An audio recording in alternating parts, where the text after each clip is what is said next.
So இது வந்து 10th இருக்கக்கூடிய இந்திய அரசியலமைப்போட ரிவிஷன் பார்ட்டு தான் பார்க்க போகிறோம். ஸோ இப்போ இவ்வளோ நேரம் என்ன பார்த்தோம் அப்படின்னா 6th இருக்கக்கூடிய அரசியலமைப்பு ஃபர்ஸ்ட் லெசனோட ரிவிஷன் பார்ட்டு பார்த்துட்டோம். ஸோ இது வந்து 10th இருக்கக்கூடிய இந்திய அரசியலமைப்போட ரிவிஷன் பார்ட் 1 வீடியோ. ஒரு நாட்டின் நிர்வாகமானது எந்த அடிப்படை கொள்கைகளை சார்ந்து அமைந்துள்ளது என்பதை பிரதிபலிக்கும் அடிப்படை சட்டமே அரசியலமைப்பு என்பதாகும். ஒரு நாட்டின் முன்னேற்றத்திற்கு அது அச்சாணி ஆகும். அரசியலமைப்பு என்ற கொள்கை முதலில் அமெரிக்க ஐக்கிய நாடுகளில் யுஎஸ்ஏயில் தோன்றியது. ஸோ அரசியலமைப்பு அப்படிங்கிற கொள்கை முதல்ல எங்கே தோன்றுச்சு? அமெரிக்க ஐக்கிய நாடுகளில் யுஎஸ்ஏல தான் தோன்றுச்சு. ஒரு நாட்டோட முன்னேற்றத்திற்கு அச்சாணியாக இருக்கிறது என்னது? அரசியலமைப்பு சட்டம் தான் ஒரு நாட்டோட முன்னேற்றத்திற்கு அச்சாணியாக இருக்குது அப்படின்னு சொல்லிட்டாங்க. ஒரு நாட்டோட நிர்வாகம் எந்த அடிப்படை கொள்கைகளை சார்ந்து அமைஞ்சிருக்கு அப்படிங்கிறத பிரதிபலிக்கக்கூடிய அடிப்படை சட்டம் தான் அரசியலமைப்பு அப்படின்னு சொல்லிட்டாங்க. அரசியலமைப்போட டெஃபினிஷனை பிரதிபலிக்கக்கூடிய அடிப்படை சட்டம் தான் அரசியலமைப்புன்னு சொல்லிட்டாங்க. அடுத்து அரசியலமைப்பு அப்படிங்கிறது ஏன் தேவைப்படுது அப்படின்னு யோசிச்சோன்னா, அனைத்து மக்களாட்சி நாடுகளும் தங்களை நிர்வகித்து கொள்ள ஒரு அரசியலமைப்பு சட்டத்தை பெற்றுள்ளன. ஸோ ஒரு நாட்டின் குடிமக்கள் வாழ விரும்புகிற வகையில் அவங்களுக்கு வந்து வழிவகுத்து கொடுக்கறது அரசியலமைப்பு சட்டம் தான். ஸோ அரசியலமைப்பு சட்டம் ஏன் தேவை? மக்களாட்சி நாடுகள் எல்லாமே வந்து அரசியலமைப்பு சட்டத்தை வச்சு தான் அவங்கள நிர்வகிச்சிட்டு இருக்காங்க. ஸோ நமக்கும் ஒரு அரசியலமைப்பு சட்டம் வந்து தேவைப்படுது, நம்மளும் மக்களாட்சி நாடுங்கிற பட்சத்தில். ஸோ இந்திய அரசியலமைப்பு உருவாக்கம் எப்படி உருவாக்குனாங்க? 1946 அமைச்சரவை தூதுக்குழு திட்டத்தின் கீழ் உருவாக்கப்பட்ட இந்திய அரசியல் நிர்ணய சபையால் இந்திய அரசியலமைப்பு உருவாக்கப்பட்டது. இந்த சபையில் 292 மாகாண பிரதிநிதிகள், 93 தேச அரசுகள் நியமன உறுப்பினர்கள், பலுச்சிஸ்தான் சார்பில் 1 மற்றும் மாகாண முதன்மை ஆணையர்கள் சார்பில் 3 என மொத்தம் 389 உறுப்பினர்கள் இருந்தனர். ஸோ பார்த்தோம் அப்படின்னா 1946 அமைச்சரவை தூதுக்குழு அப்படின்ற ஒரு திட்டம், அந்த திட்டத்துக்கு கீழே இந்திய அரசியல் நிர்ணய சபையால் இந்திய அரசியலமைப்பு வந்து உருவாக்கப்பட்டது. இந்த சபையில் வந்து 292 மாகாண பிரதிநிதிகள், 93 தேச அரசுகளோட உறுப்பினர்கள், பலுச்சிஸ்தான் சார்பில் 1 மற்றும் மாகாண முதன்மை ஆணையர்கள் சார்பில் 3 பேர் அப்படின்னு சொல்லிட்டு 389 உறுப்பினர்கள் வந்து இருந்திருக்காங்க. அரசியல் நிர்ணய சபையோட முதல் கூட்டம் பார்த்தோம் அப்படின்னா 1946 டிசம்பர் 9 நடைபெற்றது. சபையின் தற்காலிக தலைவராக மூத்த உறுப்பினர் டாக்டர் சச்சிதானந்த சின்ஹா அவர்கள் தேர்ந்தெடுக்கப்பட்டார். இந்திய அரசியலமைப்பை உருவாக்க கூட்டத்தொடர் நடந்து கொண்டிருக்கும் போதே அவர் இறந்ததை தொடர்ந்து டாக்டர் ராஜேந்திர பிரசாத் இந்திய அரசியலமைப்பு நிர்ணய சபையின் தலைவராகவும், ஹச்சி முகர்ஜி மற்றும் வி.டி. கிருஷ்ணமாச்சாரி இருவரும் துணைத் தலைவர்களாகவும் தேர்ந்தெடுக்கப்பட்டனர். ஸோ ஒரு பாயிண்ட் பை பாயிண்டாகவே பார்த்துடலாம். ஸோ ஸ்டார்டிங்கில் என்ன பார்த்தோம்? ஒரு நாட்டோட நிர்வாகம் எந்த அடிப்படை கொள்கைகளை சார்ந்து அமைஞ்சிருக்கு அப்படிங்கிறத பிரதிபலிக்கக்கூடிய அடிப்படை சட்டம் தான் அரசியலமைப்பு. ஸோ அரசியலமைப்புனா என்னது அப்படின்னு கேட்டாங்கன்னா, ஒரு நாடு அது நிர்வாகம் பண்ணுறாங்க, எது அடிப்படையில் நிர்வாகம் பண்ணுறாங்களோ அதுதான் என்னது? அரசியலமைப்பு. ஸோ அதை பிரதிபலிக்கக்கூடிய அடிப்படை சட்டமாக இருக்கும் அந்த அரசியலமைப்பு. ஒரு நாட்டோட முன்னேற்றத்திற்கு இது ஒரு அச்சாணி மாதிரி இருக்கும், ரொம்ப ரொம்ப இம்பார்ட்டண்டானதாக இருக்கும். அரசியலமைப்பு அப்படிங்கிற கொள்கை முதல்ல அமெரிக்க நாடுகளில் யுஎஸ்ஏல தான் உண்டாச்சு. ஸோ அதை தான் நம்ம இன்றைக்கு வரையும் ஃபாலோ பண்ணிகிட்ருக்கோம். இதுதான் ஃபஸ்ட்டு இன்ட்ரொடக்ஷன் பார்ட்டில் கொடுத்துருக்காங்க. அடுத்து 1.1 என்ன கொடுத்துருக்காங்க? அனைத்து மக்களாட்சி நாடுகளும் தங்களை நிர்வகித்து கொள்ள ஒரு அரசியலமைப்பு சட்டத்தை வந்து வச்சுருக்காங்க. ஸோ தட் நமக்கும் அரசியலமைப்பு சட்டம் வந்து தேவைப்பட்டுச்சு, நம்மளும் உருவாக்கி எடுத்துக்கிட்டோம். ஸோ இந்திய அரசியலமைப்பு உருவாக்கம் எப்படி உருவாக்குனாங்க? 1946 அமைச்சரவை தூதுக்குழு அப்படிங்கிற திட்டத்துக்கு கீழே இந்திய அரசியல் நிர்ணய சபையால் இந்திய அரசியலமைப்பு வந்து உருவாக்கப்பட்டுச்சு. இந்த சபையில் பார்த்தோம் அப்படின்னா நிறைய உறுப்பினர்கள் இருந்திருப்பாங்க இல்லையா? அவங்கள எப்படி தேர்ந்தெடுத்தாங்கன்னா 292 மாகாண பிரதிநிதிகள் எலெக்ஷன் மூலமாக, 93 தேச அரசுகளின் நியமன உறுப்பினர்கள், பலுச்சிஸ்தான் சார்பில் 1 மற்றும் மாகாண முதன்மை ஆணையர்கள் சார்பில் 3 பேர் என மொத்தம் 389 உறுப்பினர்கள் வந்து அதில் இருந்திருக்காங்க. ஸோ 292 மாகாண பிரதிநிதிகள், 93 தேச அரசுகள் உறுப்பினர்கள், பலுச்சிஸ்தான் சார்பில் 1 மற்றும் மாகாண முதன்மை ஆணையர்கள் சார்பில் 3 அப்படின்னு சொல்லிட்டு மொத்தமாக 389 உறுப்பினர்கள் என்ன பண்ணியிருக்காங்க? இருந்திருக்காங்க. அரசியல் நிர்ணய சபையோட முதல் கூட்டம் அப்படின்னு பார்த்தோம்னா, அரசியலமைப்பு நிர்ணய சபையோட முதல் கூட்டம் 1946 டிசம்பர் 9 நடைபெற்றிருக்கு. அந்த இதில் என்ன பண்ணாங்க அப்படின்னா, ஒரு தற்காலிக தலைவரை தேர்ந்தெடுப்போம், அவங்க கொஞ்சம் ஏஜ்டு பர்சனாக இருக்கட்டும் அப்படிங்கிறனால டாக்டர் சச்சிதானந்த சின்ஹாவை வந்து தேர்ந்தெடுத்துட்டாங்க. அவங்க வந்து இந்திய அரசியலமைப்பு உருவாக்க கூட்டத்தொடர் நடந்து கொண்டிருக்கும் போதே இறந்து போயிட்டாங்க. அதனால டாக்டர் ராஜேந்திர பிரசாத்தை நிரந்தர தலைவராக தேர்ந்தெடுத்தாச்சு. ஹச்சி முகர்ஜி மற்றும் வி.டி. கிருஷ்ணமாச்சாரி இவங்க 2 பேரையும் துணைத் தலைவர்களாக தேர்ந்தெடுத்தாச்சு. ஹச்சி முகர்ஜி மற்றும் வி.டி. கிருஷ்ணமாச்சாரி. இக்கூட்டத்தொடர் 11 அமர்வுகளாக 166 நாட்கள் நடைபெற்றது. இக்கூட்டத்தின் போது 2473 திருத்தங்கள் முன்வைக்கப்பட்டது. அவற்றுள் சில ஏற்கப்பட்டன. அதாவது என்ன சொல்கிறாங்க, இப்போ தலைவர் துணைத் தலைவர் தேர்ந்தெடுத்தாச்சு. ராஜேந்திர பிரசாத் அவர்கள் தலைவர், ஹச்சி முகர்ஜி, வி.டி. கிருஷ்ணமாச்சாரி துணைத் தலைவர்கள். அதுக்கப்புறம் என்ன சொல்லியிருக்காங்க, இந்த கூட்டத்தொடர் எப்படி 11 பார்ட்டாக நடக்கு, 11 அமர்வுகளாக 166 நாட்கள் நடக்குன்னு சொல்லிட்டாங்க. ஸோ 11 அமர்வுகளாக 166 நாட்கள் நடைபெறுது. ஸோ எவ்வளோ திருத்தங்கள் இருக்குது அப்படின்னு பார்த்தோன்னா, அந்த திருத்தம் ரொம்ப இம்பார்ட்டன்ட், ஈஸியாக ஞாபகம் வச்சிடலாம். 24 மணி நேரம் 7 நாள் படிக்கணும். படித்து ஸோ டைமிங்கை கனெக்ட் பண்ணிக்கோங்க. அப்படி படித்தோன்னா நமக்கு 3 எக்ஸாமுமே கிளியர் ஆயிரும், குரூப் 1, குரூப் 2, குரூப் 3.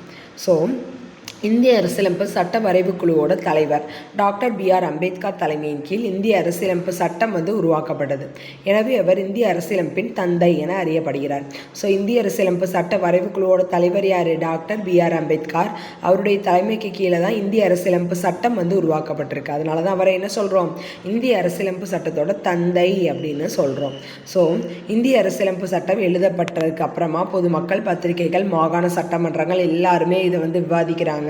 ஸோ அதை ஃபைனலைஸ் பண்ணி கொண்டு வரமிச்சில் ஒரு முகவுரை ப்ளஸ் 22 பாகங்கள், 395 சட்டப்பிரிவுகள், 8 அட்டவணைகள் அப்படின்ற பகுதியோடு கொண்டு வர்றாங்க. ஸோ இது 1949ஆம் ஆண்டு நவம்பர் 26ஆம் நாள் இதை ஏற்றுக்கிறாங்க. 1950ஆம் ஆண்டு ஜனவரி 26ஆம் நாள் இந்திய அரசியலமைப்பு சட்டத்தை நடைமுறைக்கு கொண்டு வந்துடுறாங்க. இந்த நாள் தான் நம்ம ஒரு வருஷமும் இந்திய குடியரசு தினமாக என்ன பண்ணிகிட்ருக்கோம், செலப்ரேட் பண்ணிகிட்ருக்கோம். பிரேம் பெஹாரி நரேன் ரைஜடா என்பவர் இந்திய அரசியலமைப்பு சட்டத்தை இத்தாலிய பாணியில் அவரது கைப்பட எழுதினார். யார்? பிரேம் பெஹாரி நரேன் ரைஜடா. இத்தாலிய பாணியில் அவருடைய கைப்பட என்ன பண்ணிட்டார், எழுதிட்டார். இந்திய அரசியலமைப்பு சட்டத்தின் கூறுகள். உலகில் உள்ள எழுதப்பட்ட அனைத்து அரசியலமைப்புகளை விட ரொம்ப நீளமானது, 2 லாங்கஸ்ட். இதன் பெரும்பாலான கருத்துக்கள் பல்வேறு நாடுகளின் அரசியலமைப்பிலிருந்து பெறப்பட்டவை. நிறைய நாடுகள் நம்ம கான்செப்ட்ஸில் என்ன பண்ணியிருக்கோம், எக்ஸாம்பிள் எடுத்திருக்கோம். இது நெகிழாத்தன்மை கொண்டதாகவும் நெகிழும் தன்மை கொண்டதாகவும் உள்ளது. ஸோ ரப்பர் பேண்ட் லைக் நம்ம ஓரளவு இழுக்க முடியும், ஓரளவுக்கு மேலே இழுக்க முடியாத அத்துரும். ஸோ நெகிழாத்தன்மை, நெகிழும் தன்மை ரெண்டுமே. கூட்டாட்சி முறை அரசாங்கத்தை மத்திய மாநில அரசுகள் ஏற்படுத்துகின்றது. ஸோ கூட்டாட்சி முறை அரசாங்கம், மத்தியில் ஒரு அரசாங்கம், மாநில அரசாங்கம், ரெண்டும் சேர்ந்த அரசாங்கம் தான் கூட்டாட்சி முறை அரசாங்கம். இந்தியாவை சமய சார்பற்ற நாடாக்குகிறது. எல்லா ஃபெஸ்டிவல்ஸ்க்கும் லீவு. சமய சார்பற்ற நாடு. சுதந்திரமான நீதித்துறையை வழங்குகிறது. நீதித்துறையில் எந்த இதுவுமே தலையிட முடியாது. ஸோ சுதந்திரமான நீதித்துறையை வழங்குது. உலகளாவிய வயது ஒரு வாக்குரிமை அறிமுகப்படுத்தியதோடு 18 வயது நிரம்பிய குடிமக்கள் அனைவருக்கும் எந்தவித பாகுபாடும் இன்றி வாக்குரிமையை வழங்குகிறது. ஸோ உலகளாவிய வயது ஒரு வாக்குரிமை அறிமுகப்படுத்தி 18 வயது நிரம்பிய குடிமக்கள் எல்லாத்துக்கும் என்ன பண்ணியிருக்காங்க, இப்போ எந்தவித பாகுபாடுமே இல்லாமல் நமக்கு வாக்குரிமையை தந்திருக்காங்கன்னு சொல்லியாச்சு.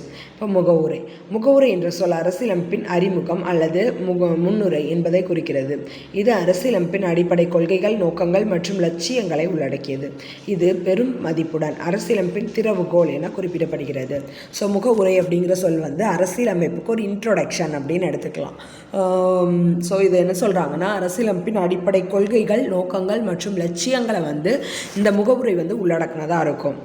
இதை பார்த்தோம் அப்படின்னா அரசியலமைப்புக்கே ஒரு கீ அப்படின்னு கூட சொல்லலாம். அரசியலமைப்பின் திறவுகோல் அப்படின்னு சொல்கிற அளவுக்கு இது மதிப்புடையதாக இருக்குது. 1947ஆம் ஆண்டு ஜனவரி 22ஆம் நாள் இந்திய அரசியல் நிர்ணய சபையால் இது ஏற்றுக்கொள்ளப்பட்டுச்சு. ஸோ 1947ஆம் ஆண்டு ஜனவரி 22ஆம் நாள் இந்திய அரசியல் நிர்ணய சபையால் இது ஏற்றுக்கொள்ளப்பட்டுச்சு. எனது குறிக்கோள் தீர்மானம் ஏற்றுக்கொள்ளப்பட்டுச்சு. ஸோ அதை அடிப்படையாக கொண்டு தான் ஓல்டு புக்கில் படிக்கிங்க அப்படின்னா அந்த ஜனவரி 22 அப்படிங்கிறத ஜனவரி 2ன்னு கொடுத்துருப்பாங்க. ஸோ அது மிஸ்டேக், அதை மாற்றிடுங்க. ஜனவரி 22ஆம் நாள் இந்திய அரசியல் நிர்ணய சபையால் ஏற்றுக்கொள்ளப்பட்ட குறிக்கோள் தீர்மானத்தை அடிப்படையாக கொண்டு தான் இந்த அரசியலமைப்பின் முகவுரை எழுதப்பட்டுச்சு. ஸோ இந்த குறிக்கோள் தீர்மானம் யாருடையதுன்னு பார்த்தோம்னா ஜவஹர்லால் நேரு அவர்களுடையது.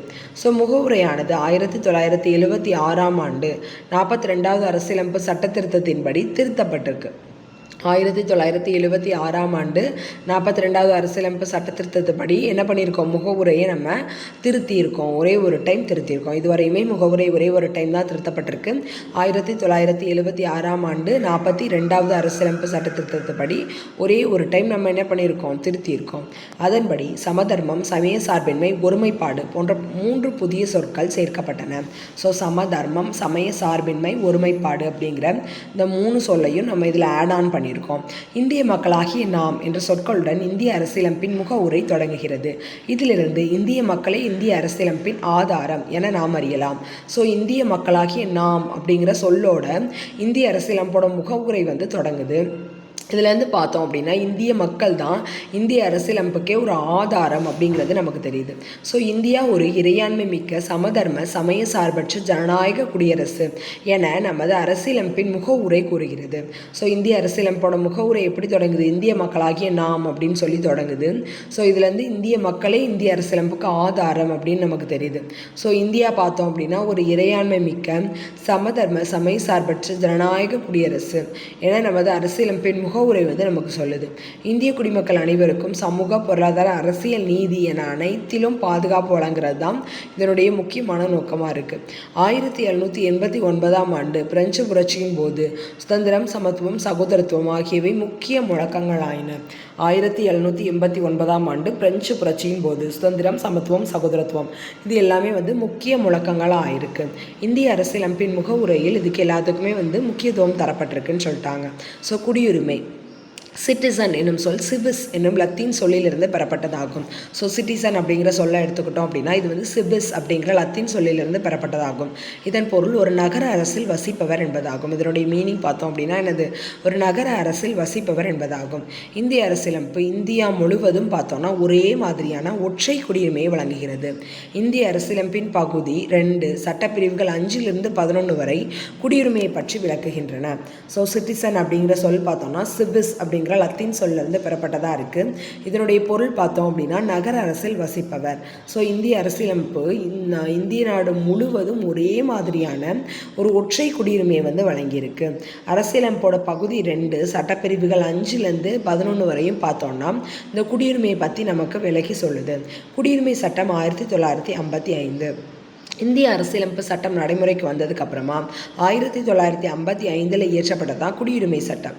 குடியுரிமை எப்படி பெறணும், குடியுரிமை எப்படி இழக்கப்படுது அப்படின்னு சொல்லி நமக்கு தெளிவாக சொல்லுது. அரசியலமைப்பு சட்டத்தால் இது 8 முறை திருத்தப்பட்டிருக்கு. ஸோ அரசியலமைப்பு சட்டத்தால் குடியுரிமை எத்தனை முறை திருத்தப்பட்டிருக்கு, 8 முறை திருத்தப்பட்டிருக்கு.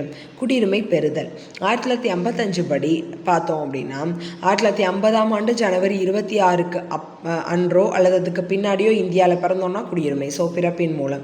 இது வம்சாவளி மூலம் அப்படின்னா 1950 ஜனவரி 26 அல்லனா அதுக்கப்புறம் வெளிநாட்டில் பிறக்கும். ஆனால் நம்மளுடைய அப்பாவுக்கு இந்திய குடிமகன் வச்சுருக்காங்க, இந்திய குடியுரிமை வச்சுருக்காங்க. ஸோ அப்படிங்கிற பட்சத்தில் அவங்களுக்கு வம்சாவளி மூலம் இந்திய குடியுரிமை கொடுப்பாங்க. பதிவின் மூலம் ஒருவர் இந்திய குடியுரிமை கோரி ஒரு பொருத்தமான அங்கீகாரத்தோட பதிஞ்சாங்க அப்படின்னா அவங்களுக்கு என்ன கிடைக்கும், இந்திய குடியுரிமை கிடைக்கும். அப்புறம் இயல்புரிமை மூலம் ஒரு வெளிநாட்டவர் இந்திய அரசிற்கு இயல்புரிமை கோரி விண்ணப்பிப்பதன் மூலமும் அவங்களுக்கு இந்திய குடியுரிமை கிடைக்கும். ஸோ பிரதேச நாடுகள் இணைவின் மூலம் பிற நாடுகள் பகுதிகள் இந்தியாவுடன் இணையும் போது இந்திய அரசு அவ்வாறு இணையக்கூடிய மக்களையும் இந்திய நாட்டோட குடிமக்களாக கருதி அவங்களுக்கும் குடியுரிமையை கொடுத்துரும். குடியுரிமை இழத்தல், குடியுரிமை எப்படிலாம் இழக்க முடியும், துரத்தல், முடிவுரை செய்தல், இழத்தல் அப்படிங்கிற 3 கான்செப்டில் தான் நம்ம குடியுரிமையை இழக்க முடியும். துரத்தல், தாமாக முன்வந்து தனது குடியுரிமையை துரத்தல். குடிமகன் தாமாக முன்வந்து தனக்கு கொடுக்கப்பட்டிருக்க குடியுரிமையை திறந்துட்டாங்க அப்படின்னா அது என்னது, குடியுரிமையை துரத்தல். வேறு ஒரு நாட்டில் குடியுரிமை பெறும்போது இந்திய குடியுரிமை தாமாக முடிவுக்கு வந்துவிடும். ஸோ வேறு ஒரு க்ரீன் கார்டு ஹோல்டர் ஆகிட்டோம் அப்படின்னா நமக்கு இந்திய குடியுரிமை என்ன ஆயிரும், எண்ட் ஆயிரும். இயல்புரிமையின் மூலம் குடியுரிமை பெற்ற ஒரு குடிமகன் மோசடி செய்த குடியுரிமை பெற்றவர், தவறான பிரதிநிதித்துவம் தந்தவர், உண்மைகளை மறைத்தவர், எதிரி நாட்டுடன் வாணிகம் செய்தவர் அல்லது 2 ஆண்டு காலத்திற்கு சிறை தண்டனை பெற்றவர் என்பதை மத்திய அரசு கண்டறிந்து அவர் குற்றம் புரிந்தவர் என திருப்திப்படும் பட்சத்தில் மத்திய அரசு அவரது குடியுரிமையை இழக்க செய்யும். இது என்ன பண்ணுறது, இழத்தல். ஒன்று அவங்க மோசடி செஞ்சவங்க, மோசடி செஞ்சு குடியுரிமை வாங்கினவங்க, தவறான பிரதிநிதித்துவம் தந்தவங்க, உண்மைகளை மறைச்சவங்க, எதிரி நாட்டுடன் வணிகம் செஞ்சவங்க, 2 ஆண்டுக்கு சிறை தண்டனை பெற்றவங்க அப்படின்னு மத்திய அரசு கண்டறிஞ்சிச்சு அப்படின்னா அவங்க குற்றவாளி தான் அப்படிங்கிற திருப்தி மத்திய அரசுக்கு கிடச்சிச்சின்னா அவங்களுடைய சிட்டிசன்ஷிப்பை கேன்சல் பண்ணிடுவாங்க.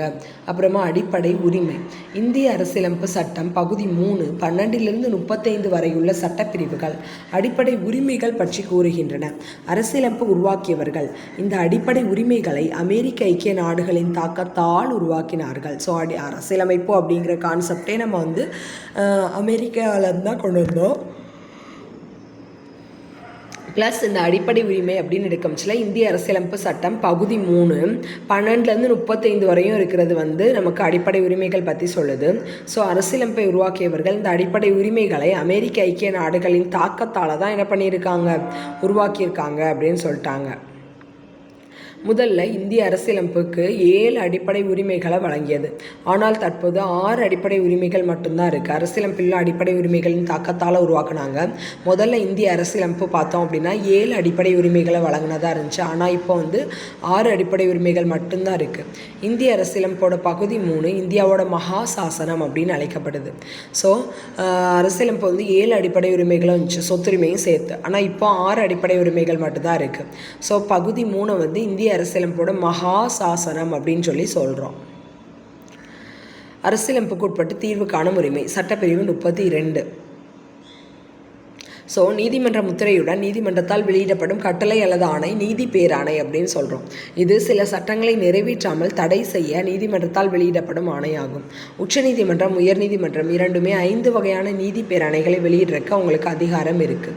உச்சநீதிமன்றம் அரசியலமைப்பின் பாதுகாவலன் என்று அழைக்கப்படுகிறது. டாக்டர் BR அம்பேத்கரின் கூற்றுப்படி இந்திய அரசியலமைப்பு சட்டப்பிரிவு 32 இந்திய அரசியலமைப்பின் இதயம் மற்றும் ஆன்மா ஆகும். ஸோ இந்திய அரசியலமைப்போட சட்டப்பிரிவு 32 என்ன சொல்கிறோம், இந்திய அரசியலமைப்போட இதயம் மற்றும் ஆன்மா அப்படின்னு சொல்கிறோம். ஆட்கொணர்வு நீதி பேராணை சட்டத்திற்கு புறம்பாக ஒருவர் கைது செய்யப்படுவதிலிருந்து இது பாதுகாக்கிறது. கட்டளையுறுத்தும் நீதி பேராண்மை மனுதாரர் சட்ட உதவியுடன் தனது மனு தொடர்பான பணியினை சம்பந்தப்பட்ட துறையில் இருந்து நிறைவேற்றிக் கொள்ள முடியும். ஸோ மனுதாரர் சட்ட உதவியோட தனது மனு தொடர்பான பணியினை சம்பந்தப்பட்ட துறையிலிருந்து நிறைவேற்றி கொள்ள முடியும் அப்படின்னு சொல்லிட்டாங்க. தடையுறுத்தும் நீதி பேராணை ப்ராஹிபிஷன் ஒரு கீழ் நீதிமன்றம் தனது சட்ட எல்லையினை தாண்டி செயல்படுவதனை தடுக்குது.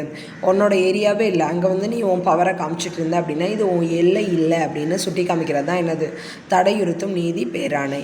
கட்டளையுறுத்தும் நீதி பேராணைனா என்னது, மனுதாரர் சட்ட உதவியுடன் தனது மனு தொடர்பான பணியினை சம்பந்தப்பட்ட துறையிலிருந்து நிறைவேற்றி கொள்ள முடியும். ஆவணக்கேற்பு பேராண்மை செரிட்டோரி உயர்நீதிமன்றம் ஆவணங்களை நியாயமான பரிசீலனைக்கு தனக்கோ அல்லது உரிய அதிகாரிக்கோ அனுப்ப செய்ய கீழ் நீதிமன்றங்களுக்கு இடும் ஆணை தான் என்னது, ஆவணக்கேற்பு பேராணை. ஸோ உயர்நீதிமன்றம் ஆவணங்களை நியாயமான பரிசீலனைக்கு எனக்கு அனுப்புங்க, இல்லைனா உரிய அதிகாரிக்கு அனுப்புங்க அப்படின்னு கீழ் நீதிமன்றங்களுக்கு இடக்கூடிய ஆணை தான் என்னது, ஆவணக்கேற்பு பேராணை. தகுதிமுறை வினவும் பேராணை பேராணை சட்டத்திற்கு புறம்பாக தகாத முறையில் அரசு அலுவலகத்தை கைப்பற்றுவதை தடை செய்கிறது. தான் கோவேரண்டோ அப்படின்னு கொடுத்துட்டாங்க. ஸோ நம்ம இப்போ பார்க்க போகிறது ரொம்ப ரொம்ப இம்பார்ட்டண்டானது. அடிப்படை உரிமைகள் ஃபுல்லாக பார்க்க போகிறோம். ஃபஸ்ட்டு சமத்துவ உரிமை பிரிவு 14 சட்டத்தின் முன் அனைவரும் சமம். பிரிவு 15 மதம், இனம், சாதி, பாலினம் மற்றும் பிறப்பிடம் ஆகியவற்றின் அடிப்படையில் பாகுபடுத்தப்படுவதை தடை செய்தல். ஒரு 5 கிரைட்டீரியா அடிப்படையில் பாகுபடுத்தப்படுவதை தடை செய்கிறது தான் பிரிவு 15. மதம், இனம், சாதி, பாலினம், பிறப்பிடம் அடிப்படையில் பாகுபடுத்தப்படுவதை தடை செய்தல். பிரிவு 16 பொது வேலைவாய்ப்புகளில் சம வாய்ப்பு அளித்தல். ஸோ பிரிவு 16 என்ன சொல்கிறாங்க, பொது வேலைவாய்ப்பில் நமக்கு சம வாய்ப்பு அளித்தல் தான் பிரிவு 16. பிரிவு 17 தீண்டாமையை ஒழித்தல். பிரிவு 18 இராணுவ மற்றும் கல்விசார் பட்டங்களை நீக்குதல் அப்படின்னு சொல்லிட்டாங்க. அதுக்கப்புறமா பிரிவு 19 பேச்சுரிமை, கருத்து தெரிவிக்கும் உரிமை, அமைதியான முறையில் கூட்டம் கூட்டுவதற்கான உரிமை, சங்கங்கள் அமைப்புகள் தொடங்குவதற்கான உரிமை, இந்திய நாட்டுக்குள் விரும்பிய இடத்துல போய் எங்கேனாலும் என்ன பண்ணிக்கலாம், வசிக்கக்கூடிய உரிமை, தொழில் செய்யக்கூடிய உரிமை கொடுத்துருக்கிறது ஆர்டிக்கல் 19. ஸோ ஆர்டிக்கல் 20 என்ன சொல்லுதுன்னா, குற்றம் சாட்டப்பட்ட நபர்களுக்கான உரிமை மற்றும் தண்டனைகளிலிருந்து பாதுகாப்பு பெறும் உரிமை தான் என்னது, ஆர்டிக்கல் 20.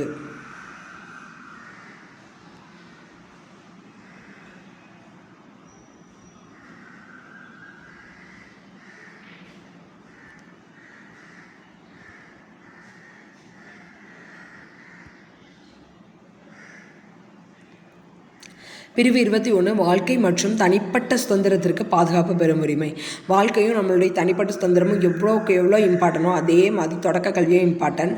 ஸோ 21(a) வந்து தொடக்க கல்வி பெறும் உரிமை. 20 என்னது? குற்றம் சாட்டப்பட்ட நபர்களுக்கான உரிமை மற்றும் தண்டனைகளிலிருந்து பாதுகாப்பு பெறும் உரிமை.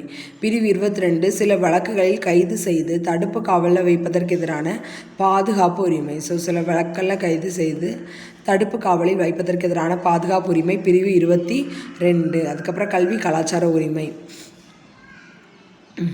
பிரிவு 22.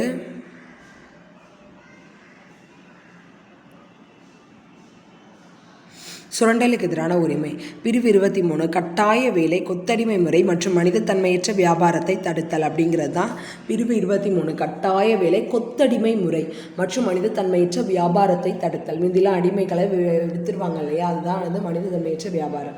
பிரிவு 24 தொழிற்சாலைகள் மற்றும் ஆபத்தான இடங்களில் குழந்தை தொழிலாளர் முறையினை தடுத்தல். ஸோ பிரிவு 24 என்னது? குழந்தை தொழிலாளர் முறையினை தடுத்தல். பிரிவு 25 சமய சார்பு உரிமை, எந்த ஒரு சமயத்தினை ஏற்கவும் பின்பற்றவும் பரப்பவும் உரிமை. பிரிவு 25 எந்த ஒரு மதத்தினை ஏற்கவும் பின்பற்றவும் பரப்பவும் உரிமை. பிரிவு 26 சமய விவகாரங்களை நிர்வகிக்கும் உரிமை. பிரிவு 26 சமய விவகாரங்களை நிர்வகிக்கும் உரிமை. பிரிவு 27 எந்த ஒரு மதத்தையும் பரப்புவதற்காக வரி செலுத்துவதற்கு எதிரான சுதந்திரம். ஸோ பிரிவு 27 எந்த ஒரு மதத்தையும் பரப்புவதற்காக வரி செலுத்துவதற்கு எதிரான சுதந்திரம். பிரிவு 28 மதம் சார்ந்த கல்வி நிறுவனங்களில் நடைபெறக்கூடிய வழிபாடு மற்றும் அறிவுரை நிகழ்ச்சிகளில் கலந்து கொள்ளாமல் இருக்க உரிமை.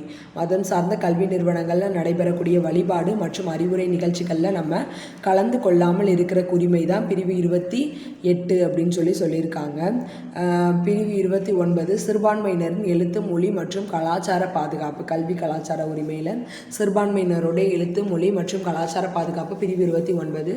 பிரிவு 30 சிறுபான்மையினரின் கல்வி நிறுவனங்களை நிர்வகிக்கும் உரிமை தான் பிரிவு 30. சிறுபான்மையினருக்குன்னு சொல்லி ஒரு கல்வி நிறுவனங்களை நிறுவி அதை வந்து நிர்வகிக்கக்கூடிய உரிமை தான் என்னது? பிரிவு 30. பிரிவு 32 தனிப்பட்டவரின் அடிப்படை உரிமைகள் பாதிக்கப்படும் போது நீதிமன்றத்தை அணுகி உரிமையை பெறுதல் தான் என்னது? பிரிவு 32. பிரிவு 31 தான் சொத்துரிமையாக இருந்துச்சு. ஸோ அது வந்து 1978ஆம் ஆண்டு 44வது அரசியலமைப்பு சட்ட திருத்தத்தின் அடிப்படையில் அடிப்படை உரிமைகள் பட்டியலிலிருந்து சொத்துரிமை பிரிவு 31 நீக்கப்பட்டது. இது இந்திய அரசியலமைப்பு சட்டம் பகுதி 12 பிரிவு 300(a)வின் கீழ் ஒரு சட்ட உரிமையாக வைக்கப்பட்டுள்ளது. சரியா? 300(a)ல கொண்டு வச்சுட்டாங்க. ஸோ இது வந்து ஜஸ்ட்டாக சட்ட உரிமையாக இருக்குது. பிரிவு 32 தனிப்பட்டவரின் அடிப்படை உரிமைகள் பாதிக்கப்படும் போது நீதிமன்றத்தை அணுகி உரிமையை பெறுதல். ஸோ அடிப்படை உரிமை மேலே இருக்கிற ஏதாவது ஒன்று எனக்கு கிடைக்கலையா, நேராக சுப்ரீம் கோர்ட்டுக்கு போயிடலாம். அதுதான் என்னது? பிரிவு 32 அப்படின்னு சொல்லியிருக்காங்க. ஸோ அடிப்படை உரிமைகளை நிறுத்தி வைத்தல். இந்திய அரசியலமைப்பு சட்டப்பிரிவு 352 கீழ் குடியரசுத் தலைவரால் அவசர நிலை அறிவிக்கப்படும் போது இந்திய அரசியலமைப்பு சட்டப்பிரிவு 19 கீழ் உத்தரவாதம் அளிக்கப்பட்ட சுதந்திரம் தாமாகவே நிறுத்தப்படுகிறது. மற்ற அடிப்படை உரிமைகளையும் குடியரசுத் தலைவர் சில குறிப்பிட்ட ஆணைகளை பிறப்பிப்பதன் மூலம் தடை செய்யலாம். ஸோ குடியரசுத் தலைவர் இந்த ஆணைகள் நாடாளுமன்றத்தில் கட்டாயம் அங்கீகரிக்கப்பட வேண்டும். ஸோ இந்திய அரசியலமைப்பு சட்டப்பிரிவு 352 கீழ் குடியரசுத் தலைவரால் அவசர நிலை வந்து அறிவிக்கும் அப்படின்னா இந்திய அரசியலமைப்பு சட்டப்பிரிவு 19 கீழே அளிக்கப்பட்ட சுதந்திரம் வந்து தாமாகவே நிறுத்தப்படுது. மற்ற அடிப்படை உரிமைகளையும் குடியரசுத் தலைவர் சில குறிப்பிட்ட ஆணைகளை வந்து பிறப்பிக்கிறதன் மூலம் தடை செய்யலாம். ஸோ குடியரசுத் தலைவரோட இந்த ஆணைகள் வந்து நாடாளுமன்றத்தால் கட்டாயம் அங்கீகரிக்கப்பட வேண்டும். அடுத்தது 1.7 மட்டும் தான் நம்ம ஃபுல்லாக பார்க்கணும். இந்த பாக்ஸ் வரையும் பார்த்துட்டோம்னா 1.8லேருந்து ரிவிஷன் கிடையாது, லைன் பை லைனாக பார்க்குற வீடியோ பார்க்கணும். ஸோ அரசு நெறிமுறையிருத்தும் கோட்பாடுகள். அரசு நெறிமுறையிருத்தும் கோட்பாடுகள் இந்திய அரசியலமைப்பு சட்டம் பகுதி 4 சட்டப்பிரிவு 36 51 வரை தரப்பட்டுள்ளது. அரசியலமைப்பு சட்டம் வழிகாட்டு நெறிமுறைகளுக்காக தனியாக வகைப்பாட்டினை கொண்டிருக்கவில்லை. இருப்பினும் பொருளடக்கம் வழிகாட்டுதல் அடிப்படையில் அவை 3 பெரும் பிரிவுகளாக பிரிக்கப்பட்டுள்ளன. அதாவது சமதர்ம, காந்திய மற்றும் தாராள அறிவு சார்ந்தவைன்னு 3 பெரும் பிரிவுகளாக பிரிக்கப்பட்டிருக்கு. ஆர்டிக்கல் ஆனது 36 51 வரையும். மேலும் இதை வந்து எந்த நீதிமன்றத்தாலும் கட்டாயமாக செயல்படுத்த முடியாது. ஆனால் இவை ஒரு நாட்டினை நிர்வகிக்க அவசியமானவை. சமுதாய நலனை மக்களுக்கு தருவதே இதன் நோக்கமாகும். இந்திய அரசியலமைப்பின் புதுமையான சிறப்பம்சம் என டாக்டர் B.R. அம்பேத்கர் இதனை விவரிக்கிறார். ஸோ நீதிமன்றத்தால் கட்டாயமாக இதை வந்து செயல்படுத்த முடியாது. ஸோ இது வந்து ஒரு நாட்டை வந்து நிர்வகிக்க ரொம்ப ரொம்ப அவசியமானது. சமுதாய நலனை வந்து மக்களுக்கு தர்றதா இதனோட நோக்கம். இந்திய அரசியலமைப்பின் புதுமையான சிறப்பம்சம் என இதனை டாக்டர் B.R. அம்பேத்கர் வந்து விவரிக்கிறார் அப்படின்னு சொல்லிட்டாங்க. அடிப்படை உரிமைகள் அரசு நெறிமுறையுறுத்தும் கோட்பாடுகள். இவை அமெரிக்க ஐக்கிய நாடுகளின் அரசியல் அமைப்பிலிருந்து பெறப்பட்டவை. இவை அயர்லாந்து நாட்டின் அரசியலமைப்பிலிருந்து பெறப்பட்டவை. ஸோ அடிப்படை உரிமைகள் எப்படி இருக்குது? இவை அமெரிக்க ஐக்கிய நாடுகளின் அரசியலமைப்பிலிருந்து பெறப்பட்டவை. அரசு நெறிமுறையுறுத்தும் கோட்பாடுகள் இவை அயர்லாந்து நாட்டின் அரசியலமைப்பிலிருந்து பெறப்பட்டவை. அரசாங்கத்தால் கூட இந்த உரிமையை சுருக்கவோ நீக்கவோ முடியாது. இவை அரசுக்கு வெறும் அறிவுறுத்தல்களே ஆகும். இவற்றை நீதிமன்ற சட்டத்தால் செயல்படுத்த முடியும். எந்த நீதிமன்றத்தாலும் கட்டாயப்படுத்த முடியாது. ஸோ என்ன சொல்லிட்டாங்க? அரசியல் அடிப்படை உரிமைகள் பார்த்தோம் அப்படின்னா இது அமெரிக்க ஐக்கிய நாடுகளோட அரசியலமைப்பிலிருந்து அடிப்படை உரிமைகளை பெற்றிருக்கோம். அரசு நடைமுறையுறுத்தும் கோட்பாடுகளை பார்த்தோம்னா இது அயர்லாந்து நாட்டோட அரசியலமைப்பிலிருந்து பெறப்பட்டது. அயர்லாந்து அப்படின்னா நம்ம அன்னி-பெசன்ட் வச்சு ஞாபகம் வச்சுக்கலாம். அவங்க தான் அரசு நெறிமுறையுறுத்தும் கோட்பாடுகளை தந்திருக்காங்க. ஸோ அரசாங்கத்தால் கூட இந்த உரிமையினை சுருக்கவோ நீக்கவோ முடியாது. இவை அரசுக்கு வெறும் அறிவுறுத்தல்களே ஆகும். ஸோ அடிப்படை உரிமையை யாருமே டச் பண்ண முடியாது. ஆனால் அரசு நெறிமுறையுறுத்தும் கோட்பாடுகள் ஜஸ்ட் இன்ஸ்ட்ரக்ஷன். இவற்றை நீதிமன்ற சட்டத்தால் செயல்படுத்த முடியும். இது எந்த நீதிமன்றத்தாலும் கட்டாயப்படுத்த முடியாது. யாருமே இதை கட்டாயப்படுத்தவே முடியாதுப்பா. இது வந்து சட்ட ஒப்புதலை பெற்றவை. இவை தார்மீக மற்றும் அரசியல் ஒப்புதலை பெற்றவை. இந்த உரிமைகள் நாட்டின் அரசியல் ஜனநாயகத்தை வலுப்படுத்துகின்றன. இந்த கொள்கைகளை செயல்படுத்தும் பொழுது சமுதாய மற்றும் பொருளாதார ஜனநாயகம் உறுதியாகிறது. ஸோ இந்த உரிமைகள் நாட்டின் அரசியல் ஜனநாயகத்தை வந்து வலுப்படுத்துகின்றது. இந்த கொள்கைகளை செயல்படுத்தும் பொழுது சமுதாய மற்றும் பொருளாதார ஜனநாயகம் உறுதியாகிறது. 2002ஆம் ஆண்டு மேற்கொள்ளப்பட்ட 86வது அரசியலமைப்பு சட்ட திருத்தத்தின்படி இந்திய அரசியலமைப்பின் பிரிவு 45 திருத்தப்பட்டு பிரிவு 21A கீழ் தொடக்க கல்வி அடிப்படை உரிமையாக சேர்க்கப்பட்டுள்ளது. இந்த திருத்தம் மாநில அரசுகள் முன்பருவ மழலையர் கல்வி early childhood care and education ECCE 6 வயது வரையுள்ள குழந்தைகளுக்கு வழங்க அறிவுறுத்துகிறது. ஸோ என்ன சொல்லியிருக்காங்க? இப்போ வந்து இது அடிப்படை உரிமையை பார்த்தோம் அப்படின்னா அது சட்ட ஒப்புதல் பெற்றது. அரசு நெறிமுறையுறுத்தும் கோட்பாடு தார்மீக அரசியல் ஒப்புதலை பெற்றது. இந்த உரிமைகள் நாட்டின் அரசியல் ஜனநாயகத்தை வந்து வலுப்படுத்துதுன்னு சொல்லிட்டாங்க. இந்த கொள்கைகளை செயல்படுத்தினாங்கன்னா சமுதாய பொருளாதார ஜனநாயகம் உறுதியாகும்னு சொல்லி முடிச்சிட்டாங்க அந்த பாக்ஸை. அடுத்ததாக ஒரு பாக்ஸ் கொடுத்துருக்காங்க, ரொம்ப ரொம்ப இம்பார்ட்டன்டானது. 2002ஆம் ஆண்டு மேற்கொள்ளப்பட்ட 86வது அரசியலமைப்பு சட்ட திருத்தத்தின்படி இந்திய அரசியலமைப்பின் பிரிவு 45 வந்து திருத்தப்பட்டு பிரிவு 21A கீழ் தொடக்க கல்வி அடிப்படை உரிமையாக சேர்க்கப்பட்டுள்ளது. இந்த திருத்தம் மாநில அரசுகள் முன்பருவ மழலையர் கல்வி early childhood care and education ECCE 6 வயது வரையுள்ள குழந்தைகளுக்கு வழங்க வலியுறுத்துகிறது. ஸோ 2002ஆம் ஆண்டு மேற்கொள்ளப்பட்ட 86வது அரசியலமைப்பு சட்ட திருத்தத்தின்படி இந்திய அரசியலமைப்பின் பிரிவு 45 திருத்தப்பட்டு பிரிவு 21A கீழ் தொடக்க கல்வி அடிப்படை உரிமையாக சேர்க்கப்பட்டுள்ளது. இந்த திருத்தம் மாநில அரசுகள் முன்பருவ மழலையர் கல்வி early childhood care and education ECCE 6 வயது வரையுள்ள குழந்தைகளுக்கு வந்து கண்டிப்பாக நம்ம வந்து early childhood care and education வந்து கொடுக்கணும் அப்படின்னு சொல்கிறாங்க. ஸோ பிரிவு 45 பிரிவு 21A கீழ் தொடக்க கல்வி அடிப்படை உரிமையாக சேர்க்கப்பட்டிருக்கு. பிரிவு 21A கீழ் வாழ்க்கையில் நமக்கு தனிப்பட்ட சுதந்திரம் எவ்வளோ இம்பார்ட்டனோ அதே அளவு இம்பார்ட்டன்ட் தான் அடிப்படை கல்வி. ஸோ இது 86வது அரசியலமைப்பு சட்ட திருத்தம் 2002 படி பிரிவு 45 வந்து திருத்தப்பட்டு பிரிவு 21A கீழ் தொடக்க கல்வியை வந்து அடிப்படை உரிமையாக சேர்த்து வச்சுட்டாங்க. So early childhood care and education அதில் சொல்லியிருக்காங்க. அடுத்ததான் நம்ம என்ன பார்க்கணும் அப்படின்னா அடிப்படை கடமைகள் பார்க்கணும். 1.13 வரையும் தான் இதில் இருக்கும். ஸோ மத்திய மாநில உறவுகள் பார்க்கணும், அலுவலக மொழிகள் பார்க்கணும், அவசர கால ஏற்பாடுகள், அரசியலமைப்பு சட்ட திருத்தங்கள் பார்க்கணும், அப்புறம் அரசியலமைப்பு சீர்திருத்த குழுக்கள் பார்க்கணும். அதோடு இந்த லெசன் முடிஞ்சிடும். ஸோ அடுத்ததாக லைன் பை லைன் வீடியோஸில் அதெல்லாம் பார்க்கலாம். Thank you friends.